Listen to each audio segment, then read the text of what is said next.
జీవి news. Shri Ketaki Sangameshwara స్వామి జాతరను అన్ని శాఖల సమన్వయంతో విజయవంతం చేయాలి. జిల్లా కలెక్టర్ ప్రావీణ్య. మహాశివరాత్రి సందర్భంగా ఫిబ్రవరి 12 నుండి 20 వరకు జరగనున్న జన సంఘం శ్రీ కేతకి సంగమేశ్వర స్వామి జాతరను అన్ని శాఖల సమన్వయంతో విజయవంతంగా నిర్వహించాలని జిల్లా కలెక్టర్ ప్రావీణ్య కోరారు. శ్రీ కేతకి సంగమేశ్వర స్వామి దేవస్థానాల్లో మహాశివరాత్రి జాతర నిర్వహణ ఏర్పాట్లపై గురువారం కలెక్టరేట్ సమావేశ మందిరంలో జిల్లా కలెక్టర్ ప్రావీణ్య, జహీరాబాద్ శాసనసభ్యులు మాణిక్రావుతో కలిసి ఆయా శాఖల అధికారులతో సమన్వయ సమావేశం నిర్వహించారు. ఈ సందర్భంగా వివిధ శాఖల అధికారులు తమ తమ శాఖల ద్వారా చేపట్టనున్న ఏర్పాట్లను కలెక్టర్ కు వివరించారు.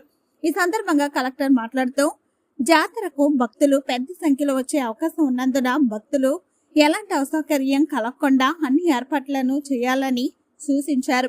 మహిళా భక్తులకు ప్రత్యేకంగా అధిక సంఖ్యలో టాయిలెట్లు, తాత్కాలిక టాయిలెట్లు ఏర్పాటు చేయాలని, స్నానాలకు అవసరమైనవన్నీ షవర్లు, మంచినీటి సదుపాయాలు కల్పించాలని తెలిపారు. దేవస్థానం వరకు వెళ్లే కనెక్టివ్ రోడ్లను మరమ్మతులు చేయించి గుంతలు పోడ్చాలని, అవసరమైన చోట సైన్ బోర్డులు ఏర్పాటు చేయాలని సంబంధిత అధికారులు ఆదేశించారు.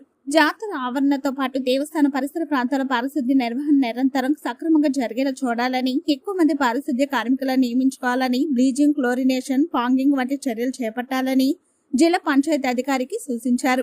విద్యుత్ సరఫరాల అంతరాయం లేకుండా చూడాలని విద్యుత్ శాఖ అధికారులను ఆదేశించారు. ఈ సమావేశంలో జెడ్పీ సీఈఓ మరియు DPO Janaki Reddy, Zaheerabad revenue divisional అధికారి దేవుజ, ఆయా శాఖల అధికారులు, జోరా సంఘం తహసీల్దార్, దేవస్థానం ఈవో శివరుద్రప్ప, చైర్మన్ చంద్రశేఖర్ పాటిల్, గ్రామ సర్పంచ్ వినోద తదితరులు పాల్గొన్నారు.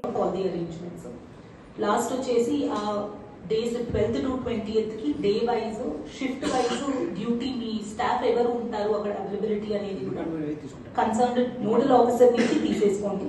షిఫ్ట్ 3 షిఫ్ట్స్ 2 షిఫ్ట్స్ మీరు ఏదో ఒకటి ఫిక్స్ చేసుకొని ఆ షిఫ్ట్ కి ఆ పర్సన్, సో దట్ ఆ shift suppose let us say morning 8 AM to 2 PM అనుకుంటే ఆ స్లాట్ అప్పుడు అన్ని డిపార్ట్మెంట్స్ నుంచి ఎవరు ఉంటున్నారు అనేది మనకి ఒక చార్ట్ లాగా అందరి దగ్గర ఉండాలి ఫర్ కోఆర్డినేషన్.